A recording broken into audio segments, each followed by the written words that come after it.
امریکی armed force general کے اس مضمون کے مطابق نئے نقشے یعنی سرحدوں کی تبدیلی سے جو ممالک سب سے زیادہ متاثر ہوں گے ان میں پاکستان اور افغانستان سر فہرست ہیں۔ دیگر ممالک میں ایران، عراق، کویت، قطر، سعودی عرب، شام، ترکی، متحدہ عرب امارات اور فلسطین شامل ہیں۔ یہ بالکل وہی منصوبہ ہے جسے گریٹر اسرائیل کہا جاتا ہے۔ اگر اسے اس مضمون کے تناظر میں دیکھیں تو یہ غلطی نہیں بلکہ دانستہ شرارت معلوم ہوتی ہے، اور اس سے صاف ظاہر ہوتا ہے کہ پاکستان کے ساتھ آئندہ کیا ہونے والا ہے۔ بلوچستان رقبے کے لحاظ سے پاکستان کا 42% اور آبادی کے لحاظ سے 4% ہے، اور معدنی و قدرتی وسائل میں کسی بھی خلیجی ملک سے کم نہیں۔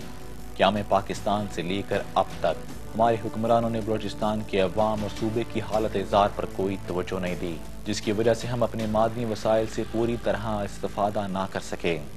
بلوچستان میں ازل سے آمرانہ نظام، جسے دوسرے لفظوں میں سرداری اور جاگیرداری نظام کہتے ہیں، رائج ہے۔ اس نے نہ صرف بلوچوں کو تعلیم سے دور رکھا بلکہ آج تک اپنا غاصبانہ نظام جبری طور پر تسلط کیے ہوئے ہے۔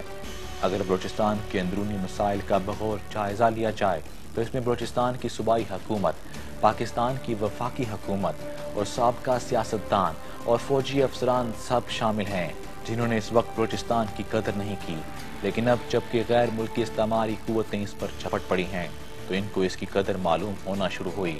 اس حوالے سے ہم نے بات کی خان آف قلات میر سلیمان داؤد اور نواب اکبر بگٹی کے پوتے شاہ زین بگٹی سے۔ آئیے ان سے ان کا موقف جانتے ہیں کہ بلوچستان پر کس کا قبضہ ہے اور وہ کون لوگ ہیں جو بلوچستان پر قابض ہیں۔ واضح رہے کہ یہ سرن ان کا موقف ہے۔ دیکھیں، جیسے ظاہر ہے اسٹیٹ ہے، ان کی طرف سے اوپر کیا رپورٹنگ کر رہے ہیں، بیٹھے ہیں جواز بنا کے۔ جیسے بلوچستان کوئٹہ میں ایف سی والے لوگوں کو اتارتے ہیں، دیکھتے ہیں بلوچ ہیں، ان کی بڑی شلواریں کاٹ دیتے ہیں، بڑے بال ہوتے ہیں وہ کاٹ دیتے ہیں۔ بلوچی جوتے ہوں تو ان کے کیا کہتے ہیں جوتوں پہ بوٹ سے 2-3 دفعہ مارتے ہیں۔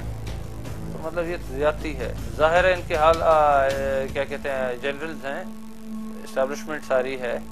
میں آپ کو صرف بتا رہا ہوں، ایک سپاہی کی ضرورت تو نہیں ہے کہ وہ کسی کے بوٹ پہ مارے۔ دیکھیے جی، بات ایسا ہے کہ گورنمنٹ بظاہر تو ہے، گورنمنٹ ہے بھی، ایسا نہیں ہے کہ سویلین گورنمنٹ نہیں ہے، مگر آپ کے بلوچستان کی گورنمنٹ کے پاس وہ اختیار نہیں ہے، ان کے اختیار وفاق کے پاس ہیں، ان کے وفاق میں گورنمنٹ بیٹھی ہے اور باقی اسٹیبلشمنٹ فیصلے کرتی ہے۔ میرے خیال میں جہاں تک گورنمنٹ ہے وہ بڑی بے بس ہے بلوچستان میں، اور ان کا تو اس میں کوئی عمل دخل بھی نہیں ہے اور نہ ان سے کوئی پوچھا جا رہا ہے۔ اور جہاں تک آپ کا بلوچستان کا تعلق ہے، it's totally under military operation, and ادھر سوائے ملٹری کا کسی کا کوئی عمل دخل نہیں ہے، نہ کوئی سے نہ فیڈرل کا۔ اور آپ کہہ رہے ہیں کہ جس طرح انٹرنیشنل کورٹ آف جسٹس میں جائیں گے پچھلے تمام جو ایٹروسٹیز ہوئی ہیں اس کے خلاف، تو آپ کس کس کو جو ہے مورد الزام ٹھہرا رہے ہیں؟ جی، فار ایگزامپل جہاں تک الزام کا تعلق ہے، کچھ تو موجود نہیں ہے، تو جو موجود ہیں انہی سے ہی شروع ہوئے گا نا۔ جی، جو موجود نہیں ہے، لیٹ سے سکندر مرزا موجود نہیں ہے، آپ کا لیاقت علی خان موجود نہیں ہے، آپ کا کیا کہتے غلام محمد موجود نہیں ہے، آپ کا کیا کہتے ہیں ایوب خان موجود نہیں ہے، آپ کا یحییٰ خان کے وقت میں تو کچھ نہیں ہوا، میرے خیال میں دولت بھی موجود نہیں ہے، اور میرے خیال میں ٹکا خان تو موجود ہے اور وہ لوگ موجود ہیں، اور مشرف صاحب بھی موجود ہیں اور ان کے سارے ٹیم بھی موجود ہے۔ ان کی ٹیم میں پرٹیکولرلی آپ کس کی بات کریں گے؟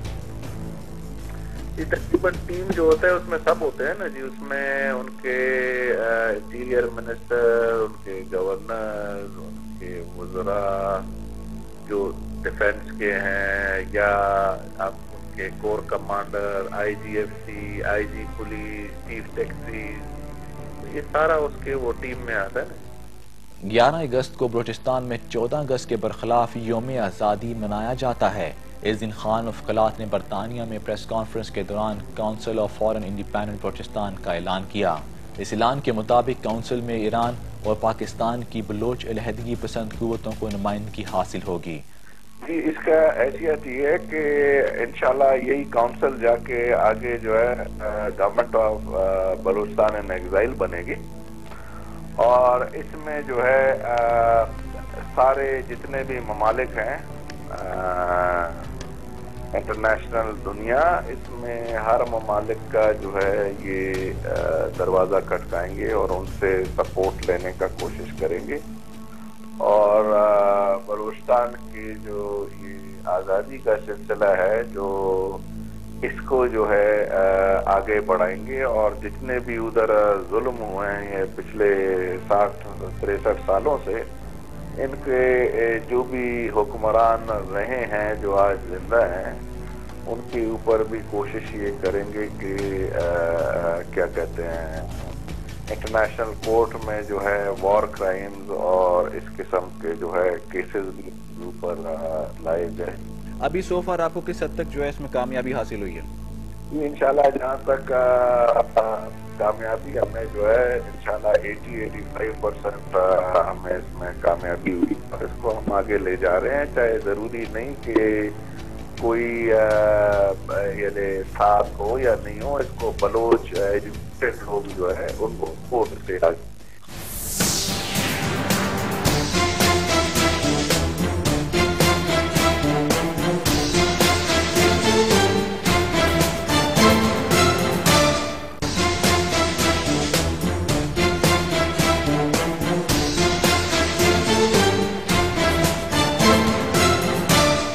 خان افقلات میر سلیمان داؤد نے مزید سخت رویہ اپناتے ہوئے اقوام متحدہ اور یورپی یونین کی ثالثی کے بغیر پاکستان سے مفاہمت کے امکانات کو یکسر مسترد کر دیا۔ یہ بات قابل ذکر ہے کہ کچھ ایسی کانسپریسی تھیوریز بھی موجود ہیں کہ اقوام متحدہ اور یورپی یونین صہیونی منصوبہ سازوں کے بنائے ہوئے ادارے ہیں، اور اگر اس کا بغور جائزہ لیا جائے تو اس میں کوئی شک نہیں، اقوام متحدہ نے پوری دنیا میں مسلمانوں کے استحصال کو کبھی بھی نہیں روکا، اور اس کی واضح مثال مسئلہ کشمیر اور مسئلہ فلسطین کی صورت میں اب بھی موجود ہے۔ اس بارے میں خان افقلات سے جب بات کی گئی تو ان کا موقف یہ تھا۔